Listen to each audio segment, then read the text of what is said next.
Welcome to episode number 9 of the Golf Front Podcast. My name is Brett Bevilacqua. I'm a realtor with Carolina Property Sales in Southern Pines, North Carolina. This week, we take a ride to Durham to play a course just outside of the Sandhills. The Duke University Golf Club has an interesting history.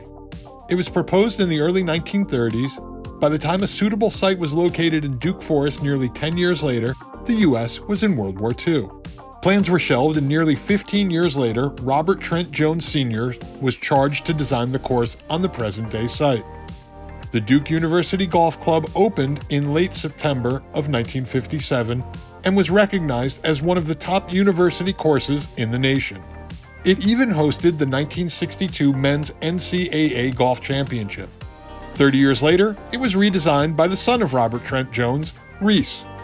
The Duke University Golf Club is located in Durham, North Carolina, on the campus of Duke University. It is 80 miles and a 90-minute drive from Pinehurst. Though it looks like a Sandhills course from the distance, we forego the sandy soil for a more traditional base.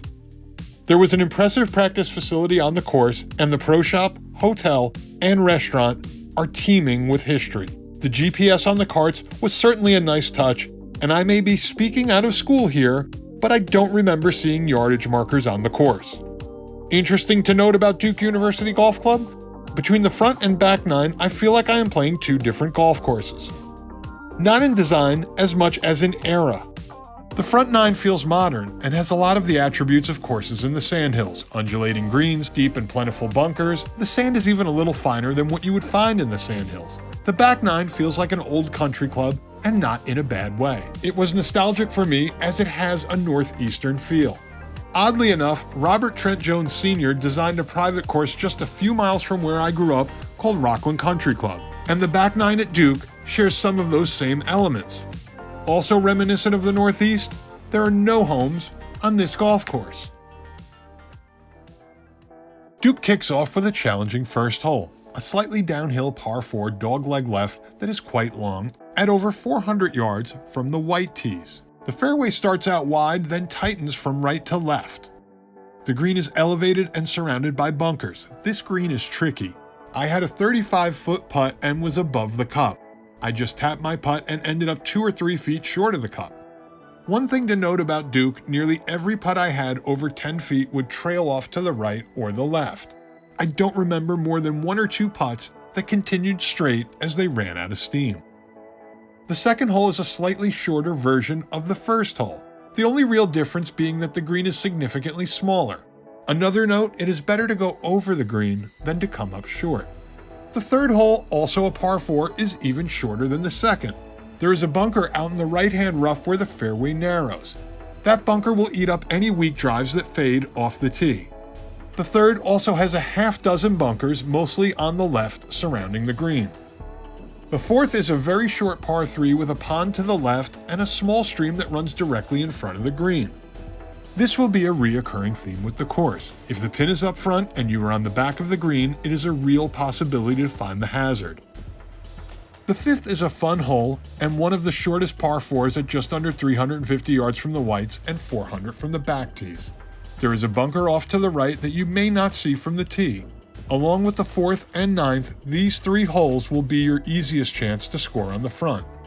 The 6th is a nice hole with bunkers down the right just off the fairway and a number of traps to the left, in front and alongside of the green.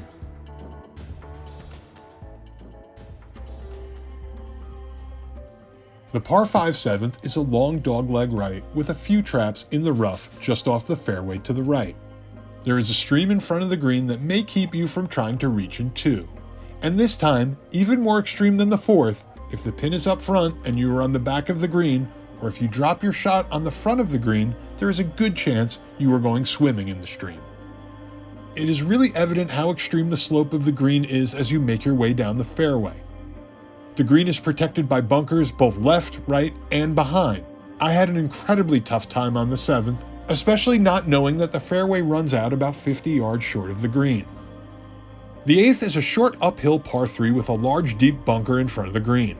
There are also 2 small bunkers both to the right and left of the green. Depending on pin placement, a missed putt may roll back to the fairway or worse into the very deep bunker fronting the green. The 9th was by far my favorite hole. A classic par 5 with a slight dogleg left. You may want to stay a little right with your tee shot, and if you don't overshoot the fairway, you'll be sitting on a hill overlooking a valley with the green roughly at the same elevation, about 180 to 200 yards out. It is reachable, and there is a berm behind the green and could roll you back on the green if you choose a little too much club. The view on your approach shot is pretty great. The front 9 is remarkable, and for me, if the back replicated the front, this would be one of my favorite places to play. That is not to say the back 9 is not up to snuff. It is fine, but does feel dated compared to the front.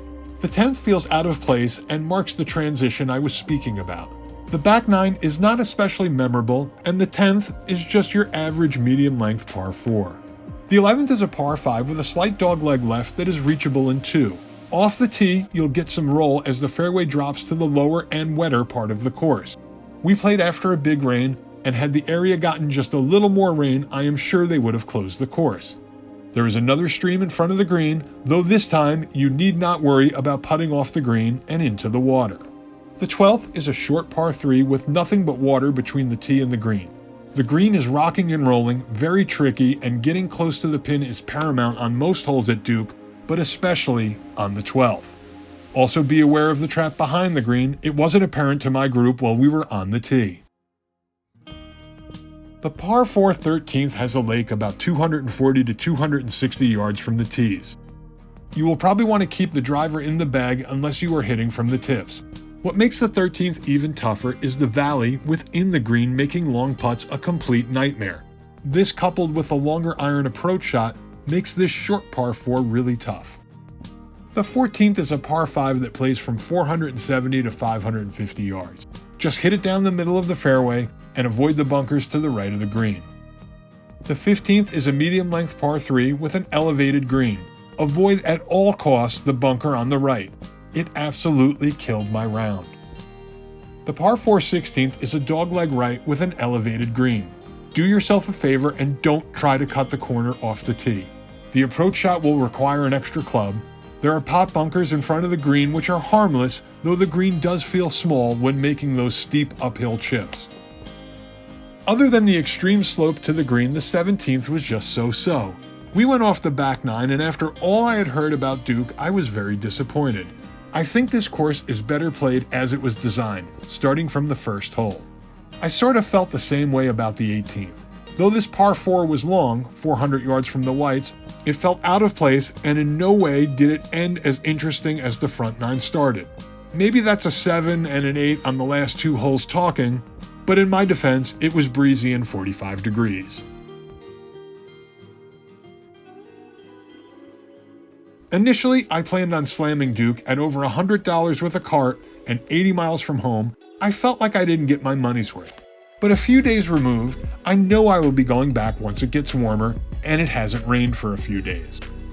Thanks for listening. While I don't sell real estate in Durham, it is a nice trip for us locals to take. And on top of that, Duke University Golf Club didn't have any golf front homes to speak of. If that's what you're looking for, we have plenty of golf front homes to choose from in the Sandhills. So give me a call at 845-365-3665 or send an email to brett@hmpfilms.com and I will show you all the area has to offer, and maybe we can also play a little golf. Once again, I'm Brett Bevilacqua with Carolina Property Sales. I hope to hear from you soon.